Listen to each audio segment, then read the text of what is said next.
amigas, amigos, é sempre muito bom podermos conversar sobre os ensinamentos de Jesus. Elevemos nosso pensamento em prece até o alto, rogando a paz de Jesus para este momento de estudo e reflexão que teremos. Estudaremos juntos hoje uma mensagem chamada Confiança Recíproca. Está no capítulo 11 do livro Coragem, a autoria do Espírito Emmanuel. Nessa mensagem, o autor aborda o tema da confiança recíproca entre nós e Deus, nosso Pai. Algumas vezes podemos dizer, eu não sou digno de trabalhar na seara do bem, não tenho condições, não tenho tempo ou não tenho os atributos necessários para isso. Porém, Emmanuel nos lembra que assim como temos fé em Deus, Deus, por sua vez, tem fé e confiança no nosso trabalho na seara do bem. Diz ele assim: sempre que te refira aos problemas da fé, não te fixes somente na fé que depositas em Deus. Recorda que Deus igualmente confia em ti. Recorda que Deus igualmente confia em ti. Normalmente estamos acostumados a pensar a fé como um sentimento de confiança nosso para com Deus. Muitas vezes dizemos, eu acredito, eu tenho fé em Deus, eu tenho fé que Ele me sustentará nessa ou naquela situação. Porém, na mensagem, Emmanuel nos ensina que a fé é uma via de mão dupla. A fé é uma relação de confiança recíproca de nós para com Deus e de Deus para conosco.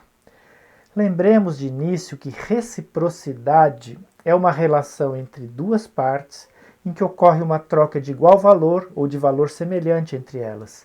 Por exemplo, quando dizemos a uma pessoa, fiquei feliz em te encontrar, e ela nos responde, a recíproca é verdadeira, significa que houve entre nós uma troca de algo com valor igual ou semelhante.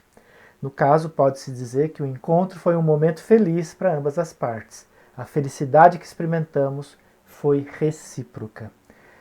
Assim, quando Emmanuel nos convida a refletir sobre a reciprocidade da fé entre nós e Deus, significa que nesta relação ocorre uma troca de algo com valor igual ou semelhante.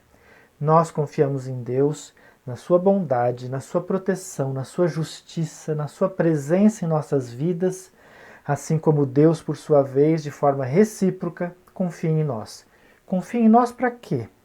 Deus confia em nós para que realizemos no mundo, no lugar onde Ele nos colocou, as obras do seu reino de amor.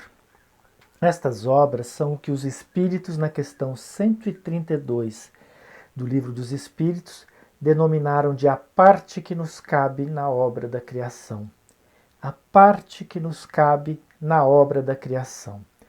Podemos então nos perguntar, como pode haver reciprocidade se a nossa relação com Deus é aparentemente assimétrica?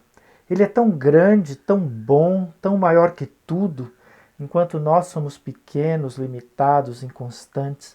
Como pode haver uma relação de fé ou confiança recíproca entre um ser perfeito que é Deus e nós que somos imperfeitos? A resposta a esse aparente dilema é bem simples de resolver. É assim que as coisas são.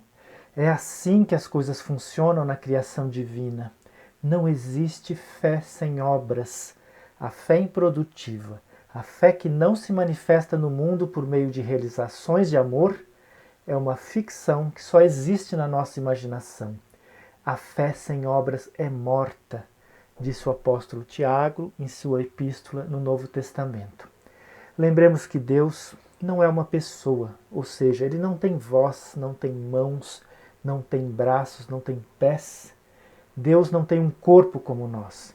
A única maneira dele se manifestar no mundo é por meio das pessoas, por meio de nós mesmos, por meio dos nossos gestos de amor sincero uns para com os outros.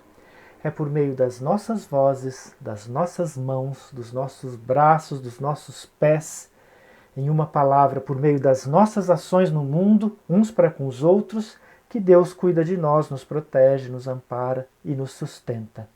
É por meio do amor da mãe que Deus cuida do bebê que nasce, ensinou Allan Kardec no livro A Gênese, no capítulo sobre o instinto.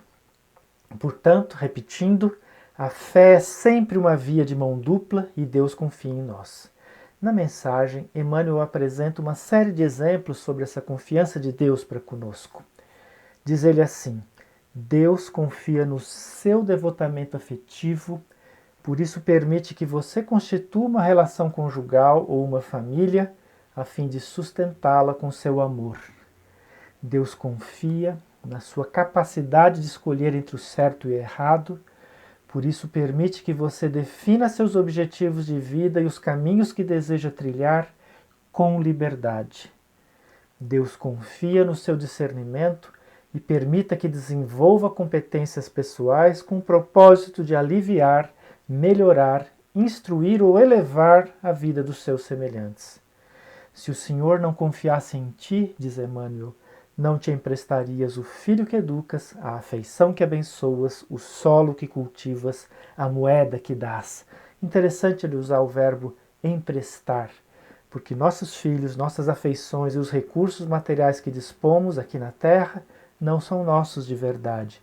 São concessões temporárias que recebemos de Deus, porque Ele confia que faremos o melhor que estiver ao nosso alcance para que esses benefícios cheguem a quem precisa, a fim de estender no mundo o reino de amor, como lembra Emmanuel. Para entendermos um pouco melhor esse tema, há uma história muito interessante de uma autora chamada Rachel Remen. Ela é médica e uma grande colecionadora de histórias inspiradoras. Conta ela que um de seus pacientes tinha um amigo desde a época da faculdade. Esse rapaz, o seu paciente, era um budista fervoroso há muitos anos. E uma das lições que mais se esforçava por praticar era sobre a compaixão, evitando julgar ou interferir na vida dos outros. Nessa época da faculdade, os dois amigos moravam juntos e, com o passar do tempo, ele percebeu que o colega estava se viciando em drogas. Chegou a dar algumas dicas, evitando ao máximo julgar ou interferir, mas nada adiantou. Até que uma noite, ao chegar em casa, encontrou o colega caído no chão, quase sem consciência. E então foi tomado pela ira. Gritou com o amigo enquanto carregava até o chuveiro, disse palavras horríveis e lhe deu um ultimato: ou largasse as drogas ou fosse embora. Era duro demais vê-lo se acabar, se autodestruir. Depois colocou-o na cama e saiu de casa. Saindo dali, porém, caiu em si e se arrependeu. Anos e anos tentando praticar a compaixão e acabou agindo de maneira completamente contrária com seu amigo. No dia seguinte voltou para casa e encontrou o amigo lúcido, porém muito abatido e cansado, e ele estava ali esperando. Contou então uma coisa que ele nunca havia dito antes, que a sua família era muito rica, mas não lhe dava muita atenção. Praticamente foi criado pelos empregados da casa. Contou que há muito tempo ninguém se importava com ele de verdade, como o amigo havia feito na noite anterior. Sabia das consequências do seu vício, porém não tinha mais forças para se libertar. E olhando bem nos olhos do outro, disse assim: eu preciso de ajuda. Você me ajuda? E começou a chorar. E o amigo então o ajudou. E não foi fácil. Durante 1 ano, frequentaram juntos todos os dias um programa de reabilitação, até que por fim ele conseguiu se estabilizar. A história teve um final feliz, ambos acabaram a faculdade, o amigo constituiu família, arrumou trabalho, teve filhos e a vida seguiu. Após contar essa história, o rapaz comentou então com a médica: sempre penso nisso. Deus é tão grande que, se Ele quisesse, poderia ter colocado ao lado do meu amigo qualquer pessoa, até mesmo o próprio Buda. Mas Ele me escolheu, com todas as minhas dificuldades e limitações, e eu consegui ajudar meu amigo. Voltando à mensagem, diz Emmanuel no último parágrafo, recorda sempre que Deus confia em ti. Muitas vezes nos encontramos vivendo uma situação muito difícil. Então podemos pensar como o rapaz da história: Deus me colocou aqui, exatamente nesse lugar, exatamente nesse momento, porque de alguma maneira Ele confia em mim. Deus confia na minha capacidade de amar. Deus confia na minha capacidade de realizar a parte que me cabe na sua obra de amor. Recorda sempre que Deus confia em ti. Era isso, pessoal. Confiança recíproca é o nome da mensagem que estudamos. Elevemos nosso coração em prece até Deus e agradeçamos mais uma vez pela essa oportunidade, a oportunidade desse encontro de estudo e renovação de ideias.